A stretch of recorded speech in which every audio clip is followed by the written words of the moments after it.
afternoon, everyone. My name is Kelly Hallbush. I'm on the Global Press Office here at Walmart, and I want to be the first to welcome you to the Global Security Operations Center. I would like to go ahead and introduce our Executive Vice President of Global Governance, Chief Legal Officer, and Corporate Secretary, Rachel Brand.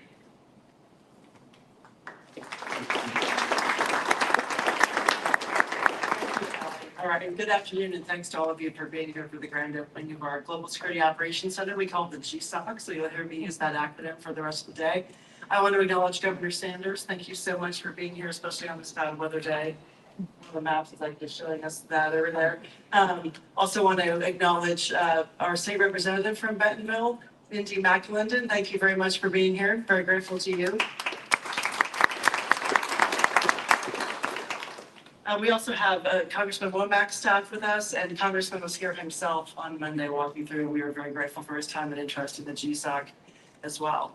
This is a really important milestone in the way that Walmart serves the communities in which we operate in the aftermath of any kind of disaster, whether it's a hurricane, flash flood, sometimes man-made disasters.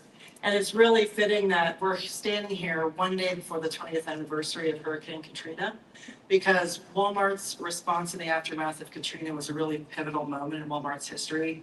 You hear people talk about it a lot. You may see an image around the home office of a line of white trucks. If you see that image, that's a line of trucks that was coming into New Orleans after the hurricane to deliver everything from water to baby food to diapers, everything that people needed. And when I've talked to friends who lived in New Orleans at the time, they've told me how indispensable Walmart's response was in getting the community up and running after the hurricane. And so in the years since, we've taken that same approach all around the country in the aftermath of every kind of incident that you can imagine. Some of you may have been in the Emergency Operations Center, the EOC we called it, which was the predecessor facility to this one. It was really the nerve center or the hub of all of our cross-functional, multidisciplinary efforts in the aftermath of an incident. We were very proud of that facility. We gave a lot of tours. It was really good. But this GSOC is a huge step forward. And my team in Global Security, Bob Balfour, Larry Lundeen, Jason Jackson, and many others in this room, spent years really preparing for this day, and coming up with the vision, bringing it together. Dan Bartlett's here somewhere. He and Cindy Marsiglia, there he is behind the pillar. He and his corporate real estate team under Cindy Marsiglia were super grateful to them because we had to work with them to bring this amazing physical facility together in the new home office. It's really an amazing space with a lot of functionality that you won't even see today. So grateful to them. But the GSOC, the way it's a step forward for the EOC in many ways. One is that it's global, as the name would suggest. And so this is a dead map right now because with the public in here, we don't have all the facilities up. But whereas the EOC used to be US focused, it's now truly global. So you would see all of our facilities all around the world on this map. And then we're tracking global incidents, whether it's weather or geopolitical in that map on the upper, what is that? That's your left. You'll see those are not our incidents. Those are incidents happening just in the world. And so we track that, and then we can track how it affects our facilities. This facility is staffed now 24/7 in an elevated way. So we've got watch commanders back there who have the judgment and the experience 24/7 to help us begin to respond to an incident. And then we've brought technology and an increased number of data feeds and streams in a really empowering way. So my favorite map, which everyone loves on the tour, is this one up here. Those little purple dots are every one of our tractor trailers in real time all around the country. And then the bigger dots are the DCs and the FCs. And I'm told that we're working on adding Canada and Mexico and maybe eventually other countries to that. So that really helps us in the aftermath of a response. I do want to say that in the aftermath of any natural disaster and other incidents, we're in constant communication with federal, state, and local governments. So Governor Sanders, I know we've worked with you and your team in the aftermath of tornadoes, floods that have affected various parts of the state. So it's really fitting that you're with us here today, and I'm grateful for it. And I want to invite you to come up and give your remarks. Thank you.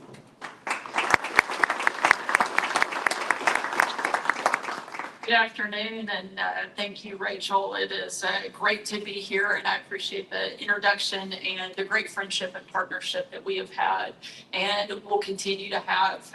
It makes a huge difference in our state and around the country. And I want to thank all of the Walmart team for hosting us and letting us be part of this unbelievable, I think, opportunity for our state, but mostly for the continued commitment that you make to Arkansas and how it has improved literally every corner of our state. I had the chance when I worked at the White House to spend some time in the Situation Room, and when you see the level of technology and the advancement that exists here, it is truly second to none. The advanced level of operations and logistics and information that you are gathering and able to use to support not just your company, but city, state, federal governments is truly remarkable. I would be careful though, we don't want to advertise too much, because if the president hears about this, he may be calling and trying to relocate what you've got here in Washington, D.C. But this technology is even more amazing when you think about where this company started and where the origins of Walmart came from. I think everybody has always understood the importance of high quality real-time information. But back when you didn't have this level of technology, Sam Walton was just getting started and he didn't have the resources for something like this. It led to what we might say are some pretty interesting tactics in research. One of my favorite stories is when Sam Walton purchased his first store in Newport, Arkansas. He had to compete with a larger retailer that was across the street and had nearly doubled the revenue that he did. So he'd walk across the street every day, checking tags and displays, learning just how he could offer prices and still break even. He found a great deal on underwear and shirts in Tennessee, and so he drove his own trailer to Tennessee, a handmade trailer, and hauled back all of this product. He took back roads so that he could avoid the scales. They didn't know just how much product he was moving in. By the time he closed that store, he was making twice as much revenue as the competition.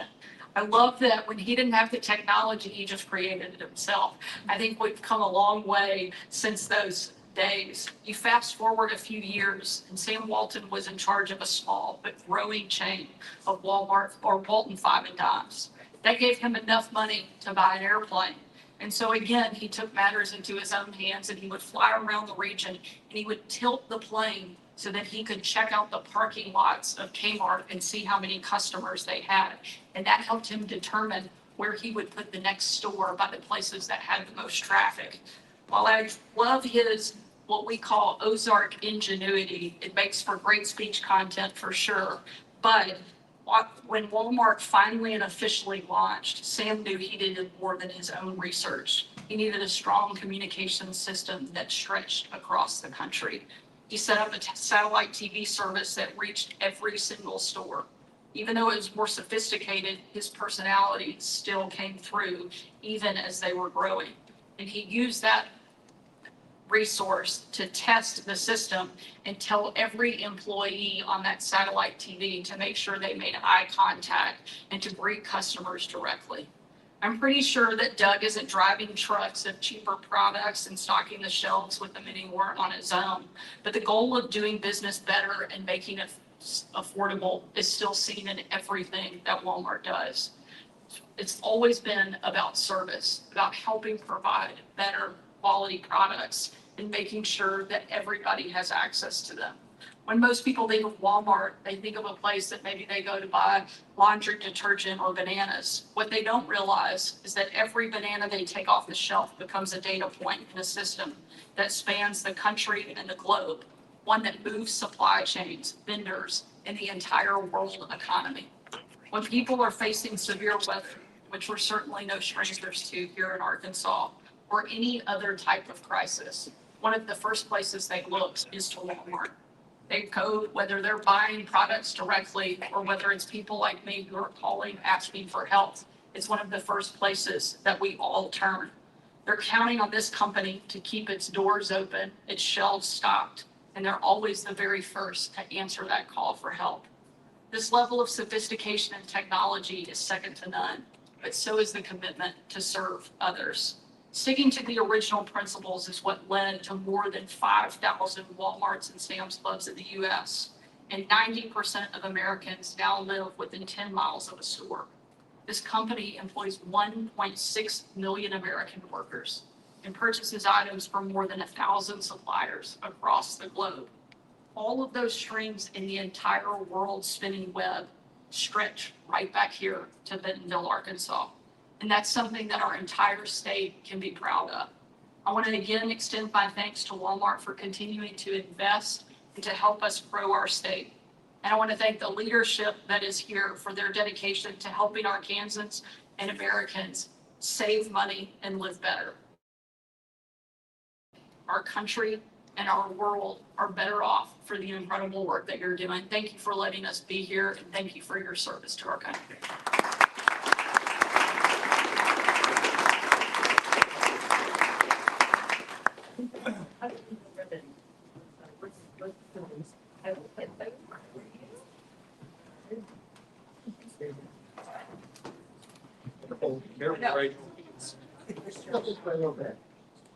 Yeah. There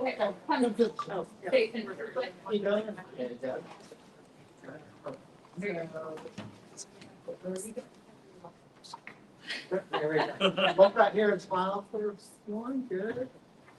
All right, 1, 2, 3. Okay.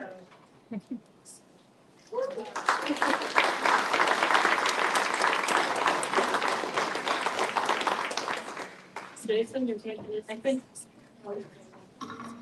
I'm gonna use your scissors to wrap. Thank you for being here again, and that concludes the first portion of our program. Jason Jackson and Rachel Brain are going to take Governor Sanders on a very brief tour. Media, I ask that you follow our teams over here to the emergency security function area, and we're going to go into the briefing room for a session in simplicity. So thank you everyone for being here.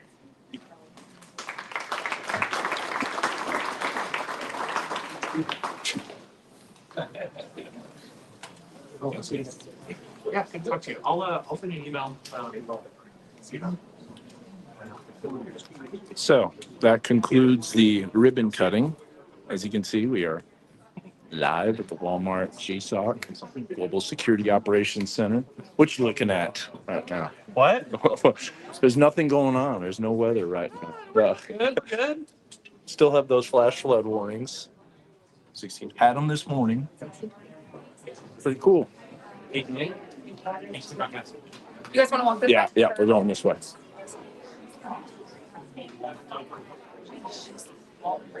Did you love it? Thank you. Thank you. I appreciate my husband's great. Yeah, it's great. And belonging to everything. It's so short of it is we So thank you for your rose. We do have the cameras though. Okay. Whatever's gonna work best for you, either here or behind this row here, whatever's gonna work best for you, and then we'll have the reporter sit right here, okay? I mean,